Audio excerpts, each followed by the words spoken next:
start an opening statement from him, and we'll take questions. For student athletes, we'll have Max Brosmer, Daniel Jackson, Elijah Spencer, Justin Wally, Jack Henderson.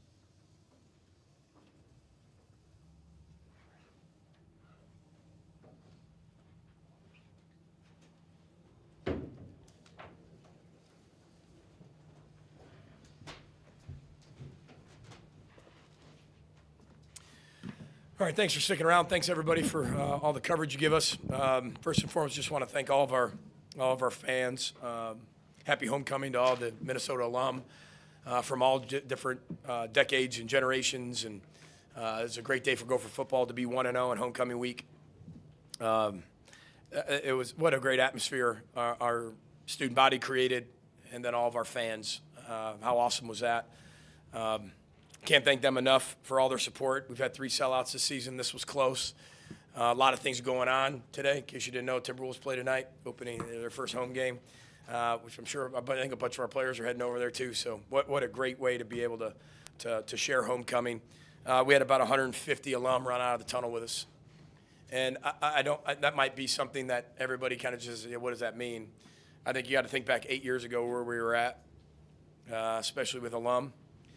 We had 7 head coaches in about 15 years, and I think it was really hard to find a lot of alum that wanted to be back here all the time and maybe give me a chance to run the program and believe in that. And, you know, this is not my alma mater, this is theirs. And to have 150 alumni run out and to have so many people from different generations and different coaches come back, that's what this is all about. The job of the head football coach is to make players that you coach love their alma mater.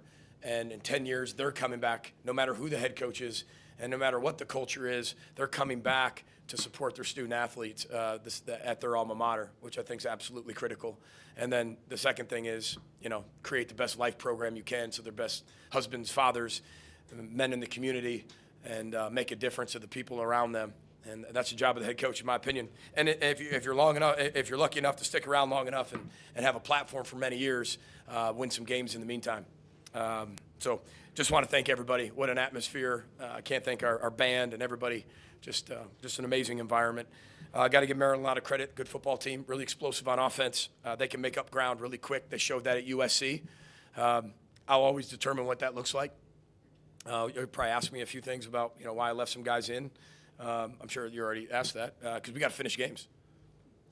There's times this year we haven't finished games. It's not about being smart or dumb or anything like that. It's not. Football's football. We got a whole third of a season left, and we got to finish games. You know, we pulled them at the end, but there were some things at the end of the first half, and in the fourth quarter. I mean, I didn't like very much. And that has nothing to do with punishment or keeping guys in there. And we're competing. They got theirs in. We got to play football. And we got to keep getting better. This team's a developmental program and a developmental team. We got to keep getting better. We're better today than we were game one, and we got to keep getting better.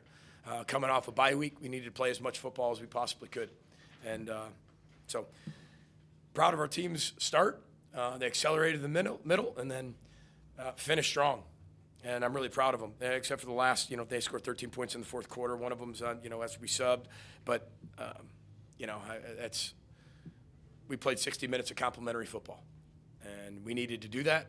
We talked about it all week in the bye week. I thought we handled the bye week really well with rest. Rest does not mean off. A bye week does not mean off. That's why it says bye. It doesn't say off. Week one was all about restoring our bodies, restoring our minds, our emotions, letting a lot of young guys play, getting guys really healthy, so they could play the way they play tonight. I mean, 7 straight weeks plus 5 weeks of training camp. I mean, you're talking 12 weeks in a row. We needed to restore ourselves. And then they had a week of practice last week that was better than any practice week we've had in 13 weeks. And they came out and proved it and showed it and played it. That's one of the best rush defenses in the entire country. We knew we were going to have to do things through the air. Wasn't mean that we weren't going to do everything we could to run the ball. We had some good runs today. And I thought offense, defense, and special teams complemented each other really well. So with that, we'll open it for some questions. Appreciate what impressed you most about Max's day? His efficiency, his poise, the accuracy he threw with, the processing of information. They were throwing different looks at him. The being able to go through. What I love about our team is it doesn't matter who you are. You're getting the ball if you're in the part of the progression. And this is something that I have hoped for a lot of years. Now, I'm not saying I didn't love having Rashad Bateman and Tyler Johnson. Anybody loves that. But those were our two guys that we threw the ball to the most. This, I mean, you look at it, and Daniel. Good coaches find ways to get their players the ball. Justin Jefferson is going to get his touches. If he doesn't, Kevin's going to have to answer a lot of questions, right? Addison's going to get his catches, right? Hockenson was going to get his catches. We're the same way. Gears got some catches, had a huge catch tonight. You look, Elijah Spencer with close to 100 yards and a bunch of catches. Daniel had a bunch of catches. Our backs had a bunch of catches. That's what I love about what we're doing. I thought Greg Harbaugh called an amazing game. Offensive staff did a great job. Game of game ball in the locker room, well-deserved. But I thought he did a great job mixing it up. Quick game, RPO game, vertical game. And I thought our players made plays. We were going to have to make plays. Our playmakers were going to have to out-play-make their playmakers. And I thought we were able to do that because they've got some guys who are going to be playing on Sunday a long time. What do you think of the way you were able to set up, leverage, attack it, and just create space in the passing game? Yeah, I mean, they're really good against the run. Backers' depth's pretty tight. They're stout. I mean, every time they rolled in a new D-line, I was like, geez, he's bigger than the other one. He's longer than the other one. And they're stout. They're twitchy. They're really, really explosive and strong.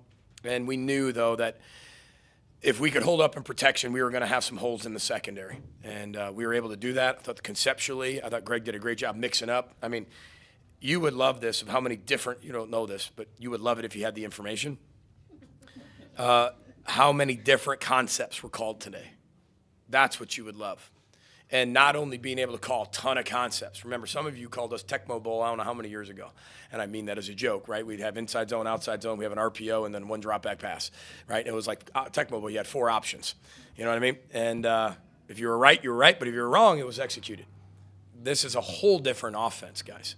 And I think that that's what I give our offensive staff a lot of credit for is good offensive staffs adapt to the personnel that they have. And we can say, well, why aren't we running the ball? We just scored 41 points on offense, right? And we're going to do – you have to have balance. If running's what we have to do, we have to be able to do that. If throwing's what we have to do to win the game, you have to do that. I know I've said that I don't know how many times, right? And you'd love to be 200. But tonight, I mean, when you look at it, I mean, is that right? We had 123 yards rushing? Yes. It's still not bad. And then we threw for what? 320. Sorry, it wasn't 2-2, but that's what it took tonight. And we knew we were going to have to come out throwing. We talked all week about just do it better. That was a whole bye week. Do it better. Just whatever we've learned, whatever we've gone through, the heartbreak, the things we had to overcome, just do it better. Just find a way to do it better. 1-0 every play, just do it better. And they practiced that way, and they were disciplined tonight. They played with incredible detail, and they play with awesome how. You're 9 of 13 on third downs. What do you credit that to? Pitching and catching. You know, I mean, that's what it came down to, execution. I thought wideouts made some great catches. Max made some great throws. I mean, Max didn't get sacked all night. I think that's the story. When you talk about Max's performance, he didn't get sacked. I mean, you keep him back there clean, he can do what he just did. What was he, 26 of 33 with a few throwaways? That's not bad. PG, you're up 31-10, 28 seconds to go when you decide to go down the field and get the 3-point and a half. What led into that? Oh, the kickoff out of bounds. You know, you get the ball at the 35. Let's see. Even if we had it at the 25, we're going to see how the first play went, right? If we got a chunk on the first play, let's move. Well, they just gave us a chunk. We're at the ball at 35-yard line, but you're gone. We had I mean, right at the point. Wind was kind of a crosswind today, but had a little bit of blowing towards that side at the time. And I told Greg, I said, really, you know, only thing we need is about 25 yards. You know, we had timeouts, and I thought we executed that perfectly. So with 7 seconds, you got to make the call. You want to go for 7 or you want to go for 3. If we didn't get the ball to start the second half, 7, 8 seconds, you can get one play off to the end zone. But ball tipped, moved around, you risk it. But since we were getting the ball in the second half, I wanted to win the middle 8. I wanted to be able to get points after they just scored, close that gap, plus get the ball in the second half, and I think we did that well. Maybe the hot start in the first quarter, too. I mean, just it was like if you were at practice this week, it was like holding them back. They came off that rest week and the bye week, and they were like chomping at the bit to practice on Sunday night. We practiced in the stadium on Sunday night, and you would have thought it was the first practice of the year. I mean, it was fast, it was efficient, it was executed. I mean, we got Minnesota on Minnesota for a little while, and I had to cut a few periods because they were going so hard. I mean, they were getting after it. And it was only about an hour and 16-minute practice. But I think we talked about just process before the progress of the week. Just keep focusing on do it better. And I thought we executed. We attacked. We came out attacking. Not that we don't come out attacking all the time, but it's the attack plus the execution. And then the complementary football. I mean, before you knew it, it was 21-0. I mean, it happened like that. And it's a credit to everybody on the football team and coaches and support staff. And I tell you who did a great job this week was our training staff, Mike Sipniak, Joe Wisniewski, Ashley, Katie, their entire staff, our doctors. I mean, what a plan they had for them in the bye week of resting and recovery. What a great job Dan Nickel did with his entire staff, our strength and conditioning program. Rachel Stark and our nutrition program were absolutely unbelievable. She's got so many student nutritionists to manage. There's a lot of people she got to manage, and I thought they had a great plan for the week, especially when the coaches went out recruiting. And I just trust our team. You know, they committed to the process, and it paid off. Good pressure on Edwards early. Conversely, backs got out of some good pressure, including on Spencer's first touchdown. So it was the ability to apply pressure and handle pressure that seemed to set a tone. Yeah, I think some of you asked me earlier in the week, what do we have to do? And I said, condense the pocket. You know, if you're going to run by Billy, he's going to make you miss. I mean, he's going to step up in that pocket and he can take off. He showed today at a rushing touchdown. He can throw it all over the place. He's really good on the run. They're really good at the second play in the pass game. So their wideouts, once it breaks down, they have a whole systematic approach, which everybody does, but they're good at it. Throw the hand up. The guy on one side takes the top off. Here comes, it turns into like a naked or a boot where everybody's flowing over to the side. And they get a lot of plays like that. We had to shrink the pocket. He didn't get out of the pocket a lot today. I thought, John Joyner did a great job getting or hitting his arm a bunch of times. And once you start doing that, you can make a quarterback feel uncomfortable in the pocket. And I thought our defense did that all night. Take one or two more. How well did you think the secondary played with Kerry Brown's fourth down stop where he filled that gap in the pick six from Wally and then another one from Parrish? It's interesting. I mean, the things you hear on the sideline and in the headset are fun, We've made so many changes to college football. I mean, one day you'll probably be right in the headset with everybody, the way technology works. I would not advise that, but you might be. But it's awesome. And you hear, Coach Collins yelling, tell Kerry to go, tell Kerry to go. And he's already got a go call. But you're all yelling, go, Kerry, go. And he just comes like a Scud missile. He is so aggressive. I mean, we've got some really, really talented young players.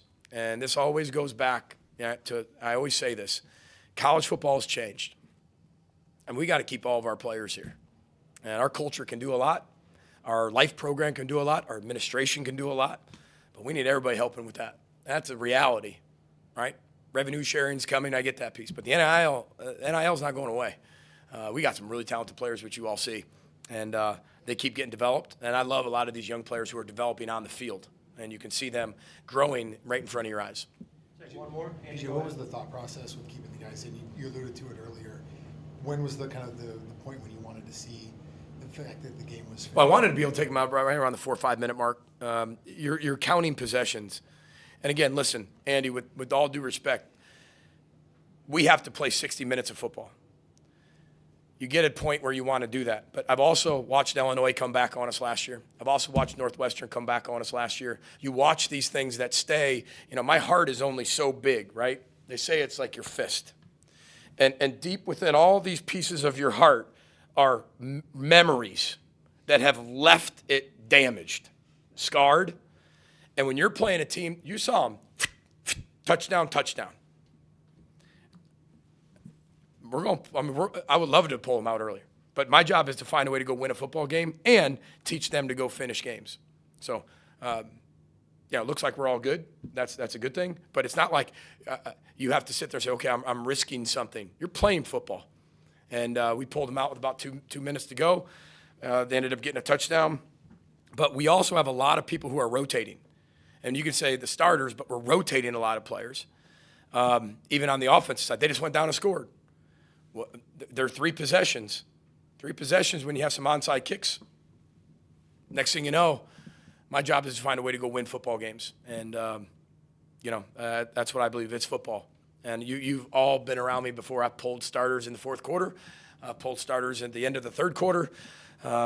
This one, we've got to find ways to be able to finish football games. We didn't finish against North Carolina, right? We didn't finish that football game. You go back and you look at Michigan. We didn't start fast. We got to get used to playing 60 minutes of football in a game. We got 4 left. We're going to make a heck of a sprint, and then at the end of those, we'll look up and see where we're at. But it seems like we're pretty good in terms of health-wise, and really, really proud of how hard our players played. And thanks for everybody's support. Thanks for everybody showing up, and been unbelievable home crowd this year. We got one more home game, one more. And I don't need to really be able to speak to that because that's from weeks away. But we got one more home game. I don't know what the record attendance is for an entire year. I have no idea.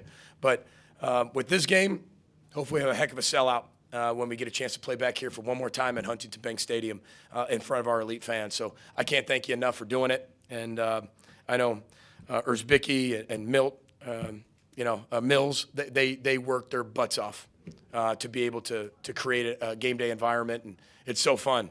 I don't get a chance to really watch it or see it, but I hear it.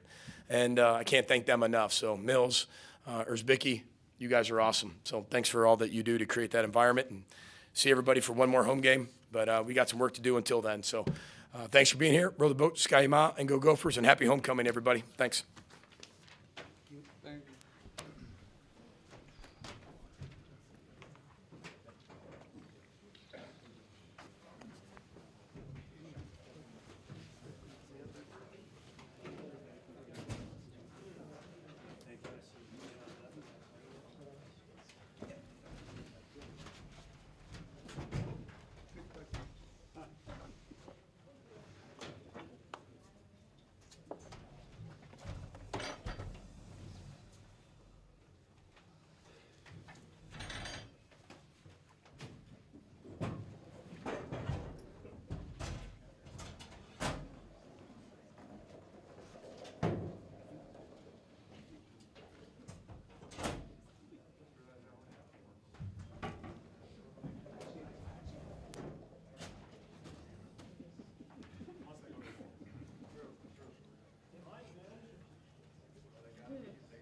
Daniel, Eliza, and Max, once they take a seat, we'll go ahead and jump into questions. Stashing next to us.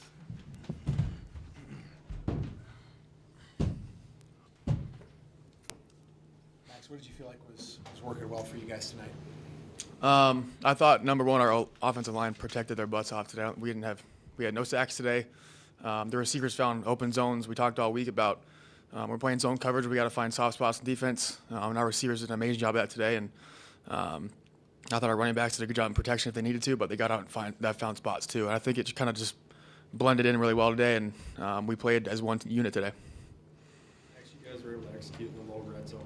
Again, how pivotal has the creativity been when you guys got down there? What was the first part of that question? The low red zone, you guys have been really able Right. to execute there. How pivotal has the creativity been when you get there? Yeah, Coach Harbaugh and his staff have been doing an absolutely amazing job designing new plays every single week, because you can't, run the exact same play every single week. Otherwise, people can, game plan it. And putting new stuff on tape is really important, especially in the red zone. And he does a really good job of staying on top of that and trying to stay ahead of that. And the guys buy into it. And it takes a lot to be able to execute it, especially when you're, installing it a day or two in advance before the game. And the guys, putting their heads down, getting to work, and finding good spots in the end zone.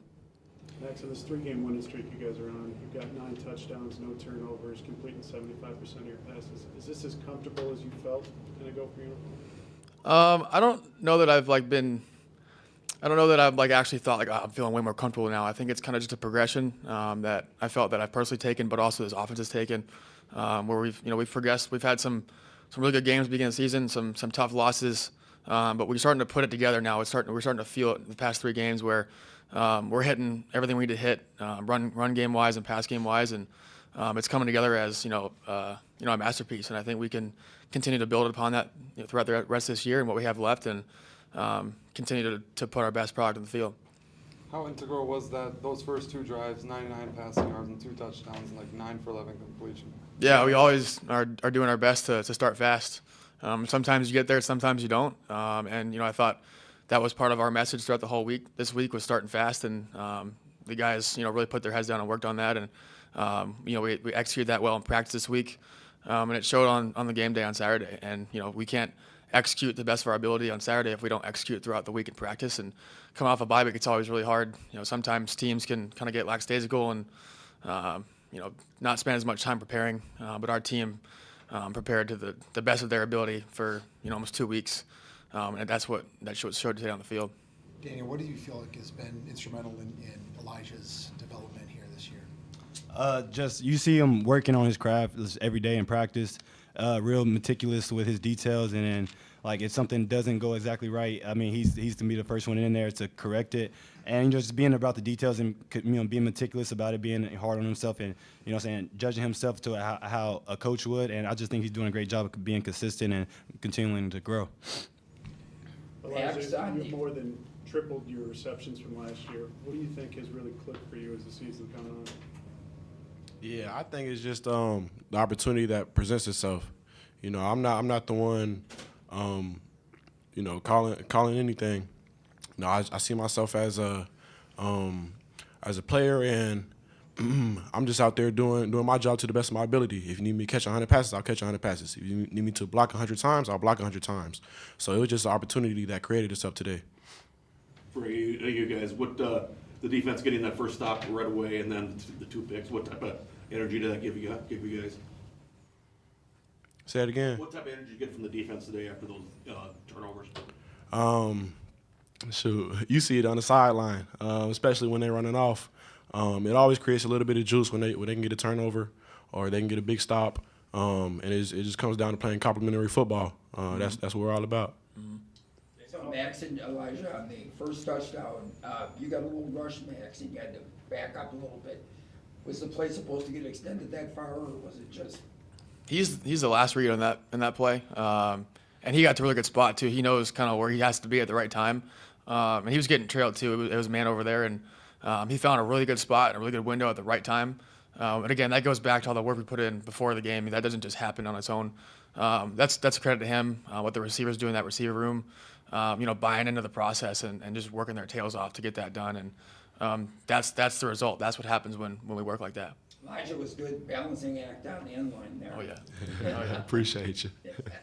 Elijah, on your second touchdown, there was nobody within like 20 yards of you. I don't know if that was just the scheme or if that was a mix-up on defense. Great play call. Like, you're that wide open. Is it tough to come up with a catch like that? I wouldn't say that. Anytime the ball's in the air, we always say every ball is an elite ball.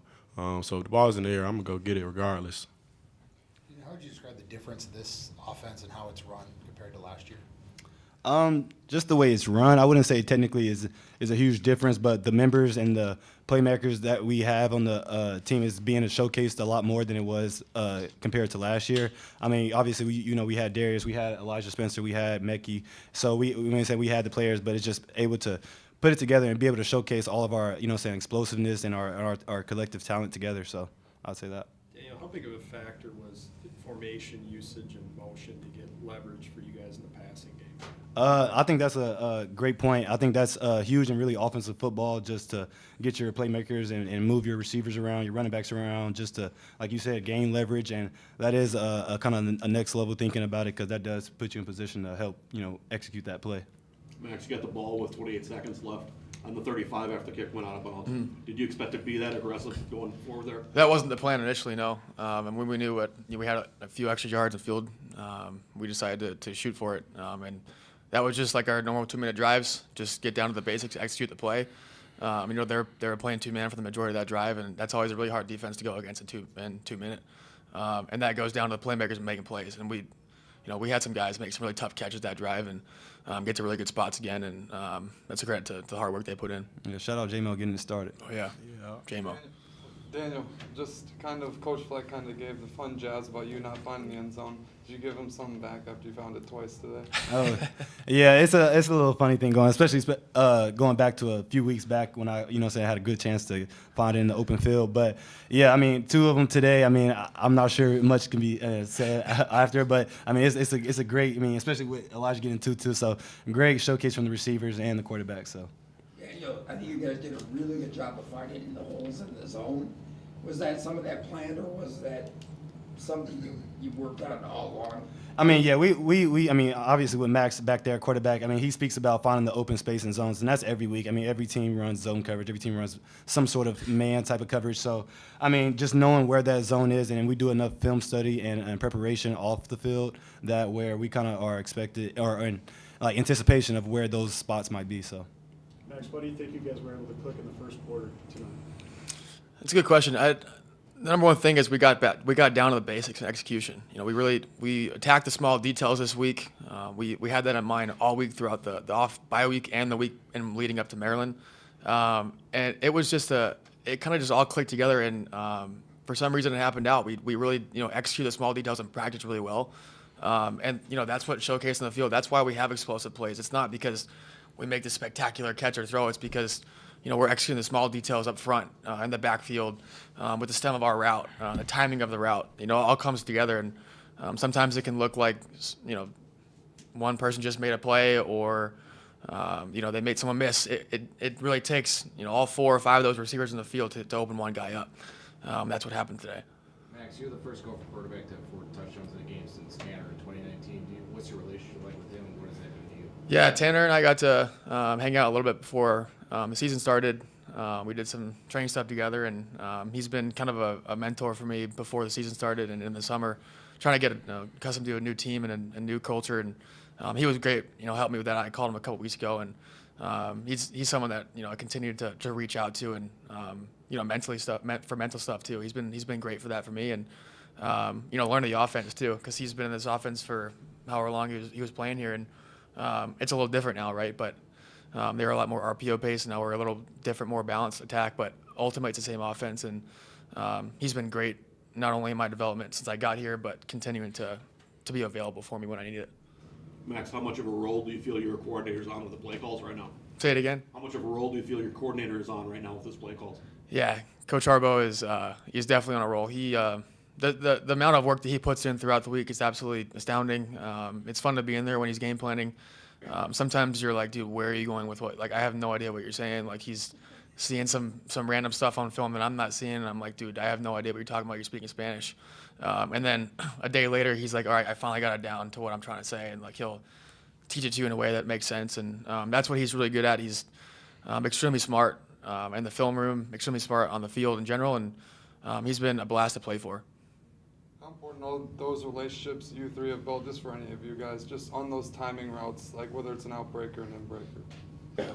Yeah, speaking of, I know you guys have made a comparison to it before, but yeah, that's the stuff we kind of worked on when we took the trip to Atlanta this past summer. So just having those timing and communications down, and once you have like months stacked upon each other, it's all just I guess second nature at that point, because he knows what we're going to do, and we know that he's going to put it there. So I definitely think just the off-season work definitely has got it there. Any more? No. All right. Thanks, guys. Thank you. Appreciate it. For Jack Henderson, Justin Wally in here in a moment.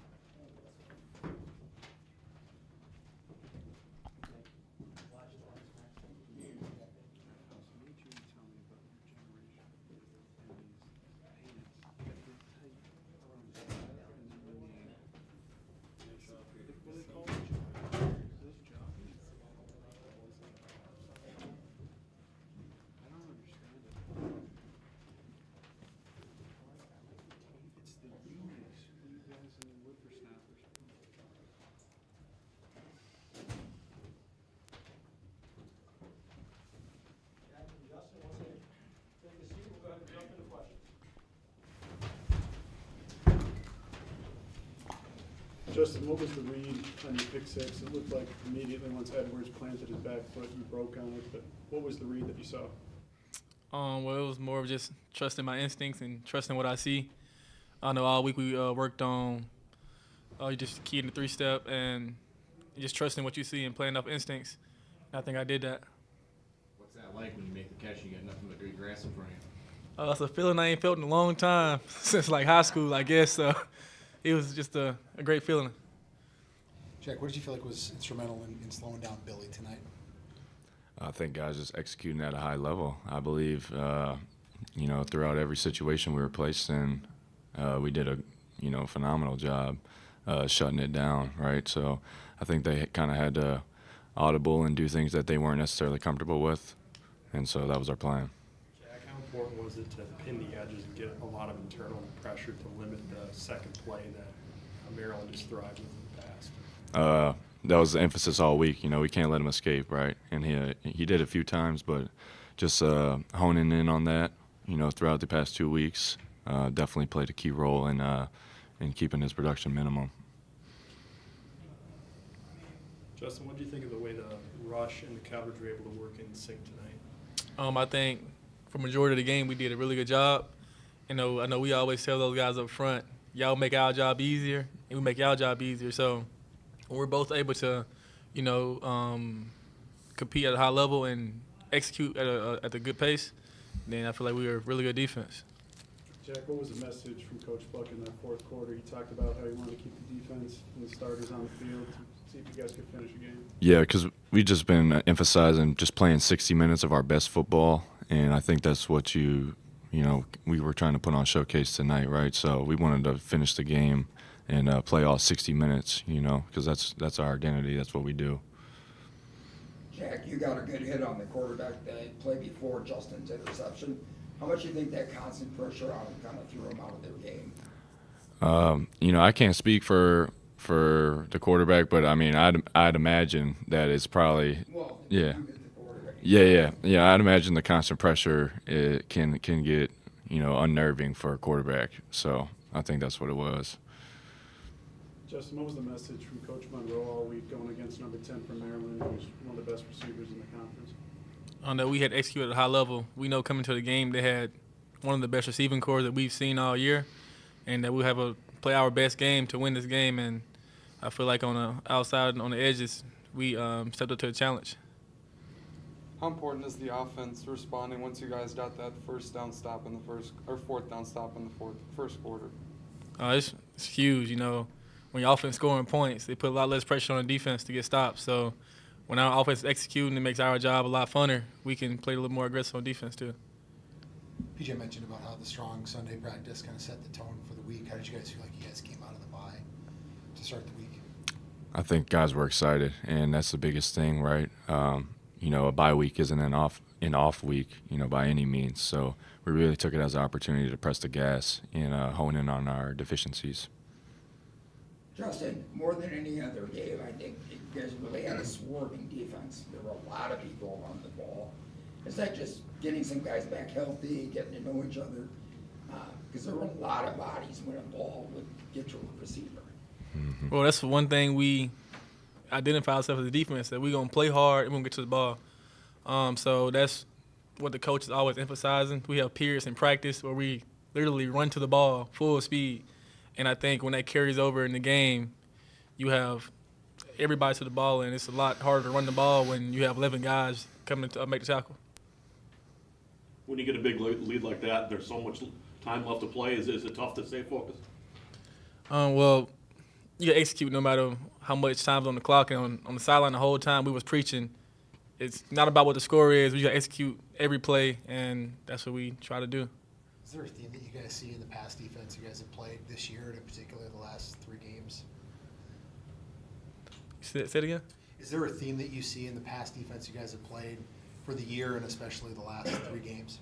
There a theme? I mean, I just know we execute whatever Coach Husband calls. I know he has the utmost confidence in us to call what he want to call, that we can go out there and no matter what they do, we can do our job and get off the field on third down. I don't know how tapped you guys are on social media, but Coy Parrish, after his interception, did the Bring the Boom dance. Has he mentioned that to you at all? Bring the boom. I ain't never heard of that before. Beautiful. Oh. Yeah. We've been kind of doing that this week. Yeah. So it's to no surprise that he did. Any more questions? All right, thank you guys. Thank you guys. Thank y'all very much.